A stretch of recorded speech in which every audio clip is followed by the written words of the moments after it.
BD সেলাই ম্যাজিকে আপনাদের স্বাগতম। আজ আমি আপনাদের খুব সহজ পদ্ধতিতে হার্ট শেপ কুশন তৈরির পদ্ধতি দেখাবো। তো দেখতেই পাচ্ছেন এটা কতটা সুন্দর হয়েছে। এর জন্য আমরা প্রথমে পেপারটা কাটিং করব। তো পেপারটা আমি 2 ফোল্ডে ভাঁজ করে নিয়েছি। এবার আমি আপনাদের দেখাচ্ছি। এটা হচ্ছে লম্বায় আছে 16 এবং চওড়ায় ভাঁজে আছে 8। তো টোটাল এদিকেও কিন্তু 16 হচ্ছে। তো 16/16 আমি একটা পেপার নিয়েছি। এবার আমরা উপরের সাইড থেকে এই যে বন্ধ সাইডে 3 ইঞ্চিতে একটা দাগ দিয়ে নিলাম, উপর থেকে নিচের দিকে 3 ইঞ্চিতে। এবার এই 3 ইঞ্চি থেকে আমাদের একটা হার্ট শেপ দিতে হবে, অর্থাৎ লাভ আঁকতে হবে। তো আপনারা আপনাদের পছন্দ মতো কিন্তু লাভটা এঁকে নিতে পারেন। তো আমি দেখুন এই মাথা থেকে এই মাথা এইভাবে করে মিলিয়ে দিলাম, ঠিক আছে। তো এবার আমাদের এই দাগ অনুযায়ী কাটিং করে নিতে হবে। তো এটা একদম ইজি এবং আপনারা এই ভিডিওটা মনোযোগ সহকারে শেষ পর্যন্ত দেখলে কিন্তু খুব সহজেই এটা বানিয়ে নিতে পারবেন। আপনাদের হাতের কাছে যদি মেশিন না থাকে তারপরও আপনারা এটা খুব সহজে বানিয়ে নিতে পারবেন। তো আমি যে শেপে ড্রয়িং করেছিলাম সেই শেপে কিন্তু কাগজটা কাটিং করে নিলাম। তো এটা খোলার পরে দেখুন একটা সুন্দর হার্ট তৈরি হয়ে গেছে। এবার আমরা কাপড়ে কাটিং করব। তো কাপড়টা আমি 2 ফোল্ডে ভাঁজ করে নিয়েছি, দেন আরও একটা ফোল্ডে ভাঁজ করলাম। টোটাল হলো 4টা ফোল্ড।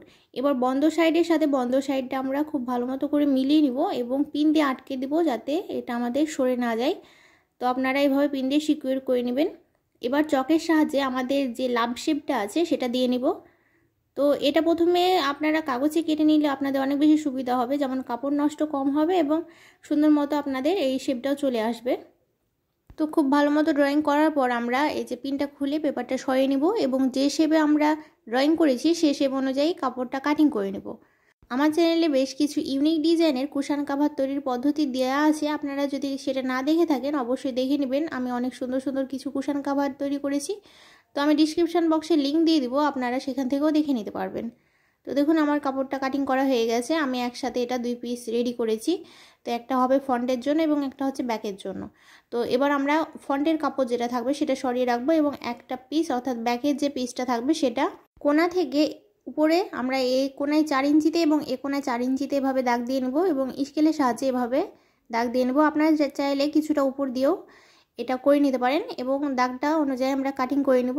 আমি চেন লাগানোর জন্য কাপড়টা কাটিং করলাম। চেন লাগালে খুব ইজিলি ফোম আমরা ইনসাইড এবং বের করে পরিষ্কারও করতে পারবো। তো আমরা একটা চেন নিয়ে নেব এবং এখানে অ্যাটাচ করব। তো দেখুন আমি একটা চেন নিয়ে নিয়েছি, এবার আমরা এখানে অ্যাটাচ করব। তো চেনটা লাগানোর জন্য আমি চেনটা প্রথমে খুলে নিলাম এবং এটা আলাদা করে নিলাম এবং একটা একটা করে পিস আমরা লাগাবো, তাহলে আমাদের অনেক বেশি সুবিধা হবে। তো দেখুন এটা হচ্ছে চেনের সোজা সাইড, এটা আমরা উল্টো করব। দেন এই যে উপরের চেনের যে সাইডটা থাকবে সেটা উপরের দিকে এবং নিচের দিকটা নিচের দিকে থাকবে এবং 2টা কাপড় একসাথে ধরে আমাদের সেলাই করতে হবে। তো যতটা সম্ভব আপনারা সাইড দিয়ে সেলাই করার চেষ্টা করবেন। তো আমরা সেলাই করে জাস্ট এটা জয়েন্ট করে দেব।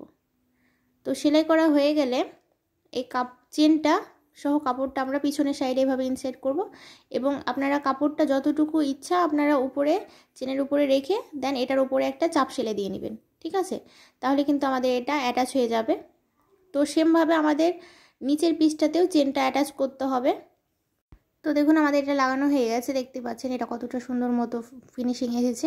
এবার সেমভাবে আমরা নিচে যে কাপড়টা আছে সেটাতেও অন্য যে চেনটা আছে সেটা লাগিয়ে নেব। তো সেমভাবে আমি এই চেনটাও এটা কাপড়ের উপর উল্টো করে বসালাম এবং 2টা কাপড়ের নিচের সাইড একসাথে মিলিয়ে আমি সেলাই করে নিচ্ছি।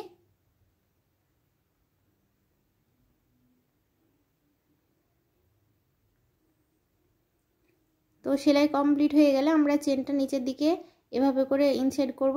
দেন চেনের মাথাটা বাইরে বের করে আমাদের এর উপর দিয়ে আরও একটা চাপ সেলাই দিয়ে নিতে হবে, তাহলে কিন্তু আমাদের এটা কমপ্লিট হয়ে যাবে। তো দেখুন এটা আমাদের রেডি হয়ে গেছে। এবার আমাদের এটা মিলিয়ে দেখতে হবে যে দেখুন সেম আছে কিনা এবং এক্সট্রা যে চেনটা থাকবে সেটা আমরা কেচির সাহায্যে কেটে নেব। এবার আমাদের একটা জিপার নিতে হবে এবং এর মধ্যে ইনসাইড করতে হবে। যে জিপারটা আমরা খুলে নিয়েছিলাম সেটা এর মধ্যে এভাবে করে লাগিয়ে নিব, ঠিক আছে। তো এটা লাগানো খুব ইজি, জাস্ট 2 মাথার এভাবে ইনসাইড করার পর টান দিলে কিন্তু এটা খুব সহজে ইনসাইড হয়ে যাবে। তো আমি লাগানোর সুবিধার জন্য এটা খুলে নিয়েছিলাম, দেন এভাবে লাগিয়ে নিব, ঠিক আছে। এবং লাগানোর পর আপনাদের দেখতে হবে দেখুন এই কোণাটা আপনাদের এভাবে মিলছে কিনা। তো এটা আমাদের কমপ্লিট হয়ে গেছে, এটা ব্যাক পার্ট। এবার ফ্রন্টের পার্টটা আমরা এর উপর খুব ভালো মতো করে রাখবো, তারপর আমাদের সেলাই করতে হবে। তো আপনাদের দেখাই এই নিচের পার্টটা থাকবে সোজা সাইডে এবং এই কাপড়টা উপরের পার্টটা উল্টো সাইড করে আমরা যে শেপে লাভটা আছে সেই শেপ অনুযায়ী সেলাই করব। তো আমি আপনাদের সেলাইয়ের পদ্ধতিটাও দেখিয়ে দিচ্ছি। তো দেখুন আমি এটা আপনাদের সেলাই করে দেখাচ্ছি। তো আমাদের কোণা থেকে সেলাই শুরু করতে হবে এবং চেনের যে কাপড়টা থাকবে সেখানে আপনাদের অবশ্যই সাবধানে সেলাই করতে হবে, অর্থাৎ চেনটা এভাবে খুলে নিতে হবে এবং দুইটা চেনের কাপড় একসাথে এভাবে মিলিয়ে ধরে সেলাই করতে হবে। প্রিয় ভিউয়ার্স, আপনি যদি আমার চ্যানেলে নতুন দর্শক হয়ে থাকেন অবশ্যই আমার চ্যানেলে গিয়ে ঘুরে আসবেন এবং সেখানে আপনাদের পছন্দ মতো ভিডিওগুলো দেখে নিতে পারবেন। এবং আপনি যদি আমার চ্যানেলে রেগুলার আপডেট ভিডিও পেতে চান অবশ্যই আমার চ্যানেলটা সাবস্ক্রাইব করে আমার চ্যানেলের সাথেই থাকবেন। ভিডিও সংক্রান্ত যে কোনো প্রশ্ন থাকলে অবশ্যই আমাকে কমেন্ট বক্সে কমেন্ট করে জানাবেন এবং আপনাদের রিকোয়েস্টের কোনো ভিডিও থাকলে সেটাও আমাকে জানাতে পারেন, আমি আপনাদের সেটা ফিল আপ করার চেষ্টা করব। আপনি চাইলে আমার আরও দুইটা চ্যানেলের লিঙ্ক আমি ডিসক্রিপশন বক্সে দিয়ে রেখেছি, সেখানেও জয়েন্ট করতে পারেন। তো আমি পুরোটাই ঘুরিয়ে সেলাই করে নিয়েছি। এবার সাইড বরাবর আমাদের ছোট ছোট করে কাট বসাতে হবে এবং এক্সট্রা যদি চেন থাকে তো সেটা কেটে নিব এবং এই যেভাবে করে ছোট ছোট কাট বসাবো যাতে আমাদের উল্টাতে সুবিধা হয়। তো দেখুন আমাদের সেলাই করা কমপ্লিট হয়ে গেছে এবং আমরা ছোট ছোট করে কাটও বসিয়ে নিয়েছি। এবার চেনটা আমরা এক সাইডে সরিয়ে নিলাম এবং এই ফাঁকটা দিয়েই কিন্তু পুরো কুশন কাভারটা আমরা সোজা করে নেব। ওকে, তো আমরা এই কোনাগুলো খুব ভালো মতো করে মিলিয়ে মিলিয়ে সেলাই করব, যেহেতু আমাদের এখানে ফাঁক আছে। সো এখান দিয়ে আমরা যে কোনো চিকন কিছু ইনসাইড করেও সোজা করে নিতে পারি, তাতে কোনো সমস্যা হবে না। তো আপনারা চাইলে এভাবে করে হাত দিয়েও সোজা করে নিতে পারেন। এবার আপনারা আপনাদের কুশন কাভারটা ইচ্ছা মতো ডেকোরেশন করতে পারেন। আপনারা চাইলে হাতের কাজ করতে পারেন অথবা ব্লকও তৈরি করতে পারেন।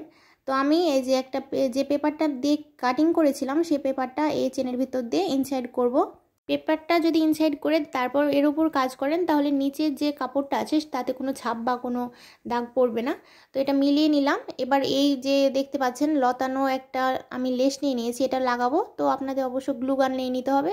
আপনারা চাইলে কিন্তু ছোট ছোট করে সুই সুতো দিয়েও কিন্তু ছোট ছোট করে হেমের মতো করে সেলাই দিয়ে নিতে পারেন। তো আমি গ্লু গান দিয়ে এই যেভাবে করে লাগিয়ে নিব।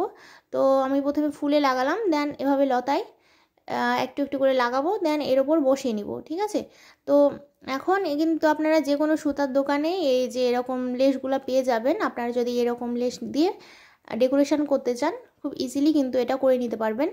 তো আপনাদের হাতে যদি কম সময় থাকে তো আপনারা এরকম লেস নিয়ে নিতে পারেন।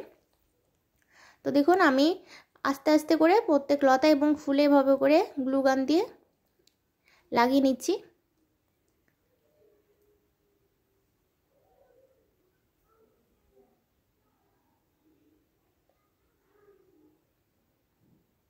এবার আমি কিছু গোল্ডেন কালারের মতি নিচ্ছি। তো আপনারা আপনাদের পছন্দ মতো মতি নিতে পারবেন। তো আমি এখানে কিছুটা লাভ টাইপের একটা মতি নিয়েছি। এবার গ্লু গান দিয়ে একটা একটা করে আমি এটা বসিয়ে নিব। তো এই গ্লু গান দিয়ে লাগালে কিন্তু এটা আর খুলে আসবে না এবং যেহেতু আমরা এই কুশন কাভারে জাস্ট সাজানোর জন্য বা শোপিস করার জন্য এটা বানাচ্ছি, সো এটা বসালেও কিন্তু কোনো সমস্যা হবে না। আপনি যদি চান আপনার নিজের মতো করেও কিন্তু ডেকোরেশন করে নিতে পারেন, তাতে কোনো সমস্যা নাই। তো আমরা আপনাদের জাস্ট কিছু দূর পর পর এই মতিগুলো একটা একটা করে বসিয়ে নিব। তো এই সাইডে বসানো হয়ে গেলে আমরা এই যে সেমভাবে এই সাইডেও কিন্তু একটা একটা করে এই পুঁতিগুলো বসিয়ে নিব। এবার এর লুকটা দেখুন, জাস্ট দেখতেই পাচ্ছেন কতটা সুন্দর লাগছে। তো আপনারা চাইলে আপনাদের পছন্দ মতো খুব কম টাইমের মধ্যে এরকম করে কিন্তু কুশন কাভারটা ডেকোরেশন করতে পারেন। এবং পিছনের দিকে যে চেনটা আমরা রেখেছিলাম এর ভিতর দিয়ে আপনারা চাইলে ফোম ইনসাইড করতে পারেন, অথবা আপনাদের কাছে যদি ফোম না থাকে তো আপনারা জর্জেট কাপড় বা জর্জেট ওড়না যেগুলো আপনাদের ব্যবহারযোগ্য না সেগুলো কিন্তু এভাবে ছোট ছোট পিস করে কেটে নিতে পারেন এবং এর ভিতরে ইনসাইড করতে পারেন। তাহলে কিন্তু এটা অনেক নরম হয়ে থাকবে। পুরোটা কভার করে নিতে হবে যতটুকু দরকার, দেন আমাদের জাস্ট চেনটা লাগিয়ে নিতে হবে। পরিষ্কার করার সময় আপনারা এগুলো সব কিছু বের করে ক্লিন করে নিতে পারবেন। অ্যাট লাস্ট আমার কুশনটা রেডি হয়ে গেছে। তো এটা কেমন লেগেছে আপনাদের কাছে অবশ্যই আমাকে কমেন্টে জানাবেন, আমি আপনাদের কমেন্টের অপেক্ষায় থাকবো। তো আজকের মতো এই পর্যন্তই। আমার পরবর্তী ভিডিও দেখার আমন্ত্রণ রইল। আসসালামু আলাইকুম।